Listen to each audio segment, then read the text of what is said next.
तो Donald Trump के लिए एक बड़े चैलेंजेस हैं आगे। How he will deal with it I don't know. Bharat पर टैरिफ लगाने की धमकी दे रहे हैं, तब यूरोप का एक देश ऐसा है जो भारत के साथ मजबूती के साथ खड़ा है, और वो देश कोई और नहीं बल्कि फ्रांस है। फ्रांस ने भी ये कह दिया सो ऑन। तो मेरा ख्याल है ये तो बिल्कुल आगे बढ़ रहा है ना। सेकेंड जो न्यूज आया है कि जापान जो अमेरिकन एलाई है वो भारत के अंदर $68 बिलियन इन्वेस्ट करेगा for the next 10 years। Bharat का सदाबहार दोस्त रूस खुलकर भारत के साथ खड़ा हो गया और मार्केट एक्सेस ऑफर कर दिया, तो दूसरी तरफ चीन ने भी चौंकाते हुए भारत को जीरो टैरिफ मार्केट एक्सेस का ऑफर दे डाला है। अब तीसरी न्यूज आ रही है कि साउथ कोरिया भी शायद ब्रिक्स ज्वाइन करना चाहता है। और डोनाल्ड ट्रंप ने किस तरीके से उन्हें साइडलाइन किया हुआ था, स्नब किया हुआ था। और बहुत गुस्सा है यूरोप के अंदर कि हमारे साथ ये सलूक हो रहा है। स्पेशली अगर यहाँ पे हम बात करें रशिया की, जिस तरह से रशिया इंडिया का साथ दे रहा है, ये बड़ा अमेजिंग है। देखें, ये होना चाहिए, दोस्ती का हक अदा कर रहा है। China, India, and Russia seem to be speeding up with the latest events. वो उसको फिक्र है कि ये जो बाकी भी सीज फायर्स उसने करवाए हैं ना, ये भी टूट सकते हैं। वो खुद कहता है। और बाय द वे अगर आप डिटेल में जाए, ये बाकी सीज फायर जो कॉन्गो और रवांडा है या अजरबैजान और क्या नाम है आर्मीनिया का है, ये सारे जो है ना दे फ्लफी। इंडिया की अगर हम बात करें ना, तो इंडिया एक अच्छी स्ट्रेटेजी के साथ मैदान में उतरा। तो मेरा ख्याल है कि डोनाल्ड ट्रंप ये ना हो कि यूक्रेन में भी कामयाब ना हो और यहाँ भी कामयाब ना हो, तो बिल्कुल ही जिसे कहते हैं बढ़ जाएगा। पर उसके साथ साथ 3 कंट्रीज ने धमाल मचा दिया। नमस्ते दोस्तों, जय हिंद। हिंदुस्तान स्पेशल में आपका स्वागत है। दोस्तों, बड़ी खबर निकलकर सामने आ रही है कि अगले एक दशक में जापान भारत में $68 अरब 10 ट्रिलियन येन का निवेश करने पर विचार कर रहा है। इसकी घोषणा इस महीने के अंत में प्राइम मिनिस्टर मोदी के जापान दौरे में की जाएगी। जापान की सरकारी समाचार एजेंसी क्योदो न्यूज ने कहा है कि $68 अरब के नए निवेश का ऐलान 2022 में शुरू किए गए 5 ट्रिलियन येन के निवेश लक्ष्य से अतिरिक्त है। यह निवेश ऐसे समय में हो रहा है जब दोनों देश चीन के सामने मुक्त हिंद प्रशांत क्षेत्र को बढ़ावा देने पर काम कर रहे हैं। माना जा रहा है कि प्राइम मिनिस्टर मोदी और जापान के प्रधानमंत्री इशिबा के बीच शिखर वार्ता के बाद इस निवेश का ऐलान किया जाएगा। प्राइम मिनिस्टर मोदी की जापान यात्रा 29 अगस्त से 3 दिनों की होगी। दूसरी तरफ फ्रांस के राष्ट्रपति इमैनुअल मैक्रों और प्राइम मिनिस्टर मोदी की फोन पर बातचीत हुई है। प्राइम मिनिस्टर मोदी ने फ्रांस के राष्ट्रपति मैक्रों से बात की। यूक्रेन और पश्चिमी एशिया में शांति पर चर्चा हुई। राष्ट्रपति मैक्रों ने वाशिंगटन में हुई बैठकों के बारे में जानकारी साझा की। पर उसके साथ साथ 3 कंट्रीज ने धमाल मचा दिया है। जानते हैं उमेश से। Umesh, a very warm welcome on the show, the platform is yours. जी जय श्री राम गायत्री जी। देखिए गायत्री जी, कल के राष्ट्रपति इमैनुअल मैक्रोन का ट्वीट आया था जिसमें उन्होंने बताया है कि वो भारत के साथ अपने इकोनॉमिक टाइज स्ट्रेंथन करना चाहते हैं। उन्होंने ये भी बोला था कि यूक्रेन युद्ध पे क्या स्थिति है और क्या अभी जो सिचुएशन डेवलप हो रही है उसकी भी जानकारी नरेंद्र मोदी जी को दी है। फिर बोला है कि इस साल एआई समिट होस्ट करने वाले हैं पेरिस में, और अगले साल भारत होस्ट करेगा एआई समिट न्यू दिल्ली में, तो वो उसको सपोर्ट करना चाहते हैं। अगले साल फ्रांस बन रहा है G7 का हेड और भारत के पास है 2026 में ब्रिक्स की प्रेसिडेंसी। फ्रांस चाहता है कि हम दोनों एक दूसरे को सपोर्ट करें।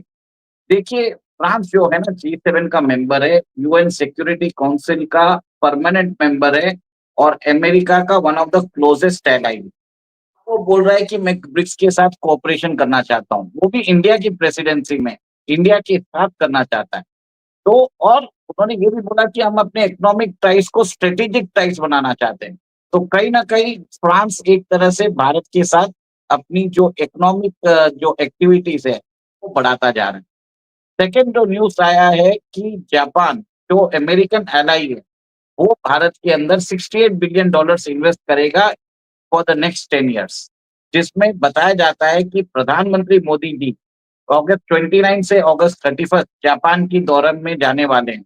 और बताया जाता है कि जापान हमको एक अपना खुद का 6th जनरेशन फाइटर इंजन देने को तैयार है, जो जी का इंजन के लिए जो नाटक कर रहा है अमेरिका हमारे लिए, जी F-04 और F-414, उससे बहुत बेहतर इंजन है।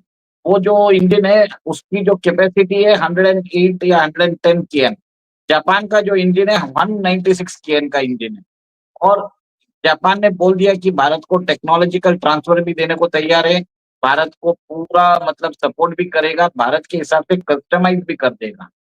अब तीसरी न्यूज़ आ रही है कि साउथ कोरिया भी शायद ब्रिक्स ज्वाइन करना चाहता है।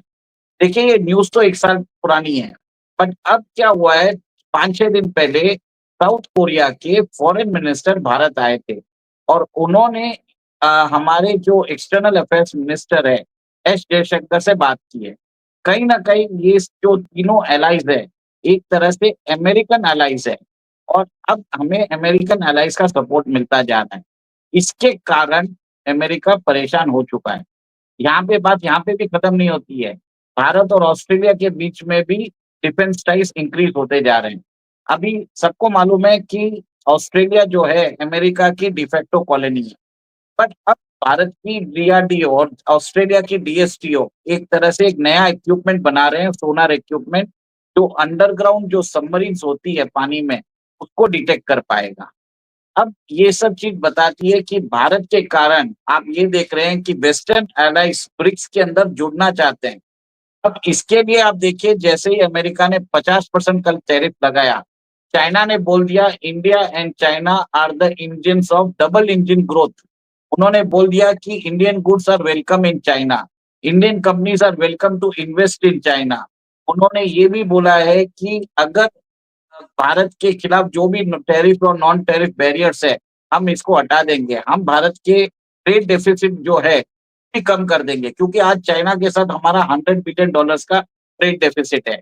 अब बात आता हूँ रशिया के ऊपर। आपने जैसे बोला, पीटर नवारो ने कल स्टेटमेंट दिया कि भारत को मालूम नहीं है, समझ नहीं रहा है कि वो एक तरह से यूक्रेन युद्ध को कैसे वॉर मशीनरी फंड कर रहा है। पर उसके बाद और उन्होंने ये भी कयास भारत के ऊपर इल्जाम लगाया, जिसमें उन्होंने बोला है कि भारत चाइना के साथ जा रहा है। कहीं न कहीं वॉशिंगटन में एक तरह से आप ये देखिए एक टेंशन बढ़ता जा रहा है। कल निकी हेली ने ट्रम्प एडमिनिस्ट्रेशन को उन्होंने लताड़ा है, बोला जो रिलेशन हमने 30 साल लगाए भारत के साथ बनाने में, वो आपने 1 मिनट में खत्म कर दिया। एक तरह से उन्होंने बोला है भी है कि भारत को एडवर्सरी के जैसे आप ट्रीट नहीं कर सकते। एनएसए जो उनके पूर्व एनएसए है बोल्टन, उन्होंने भी ये बात बोली है। जेफरी शेक्स ने भी यही बात बोली है।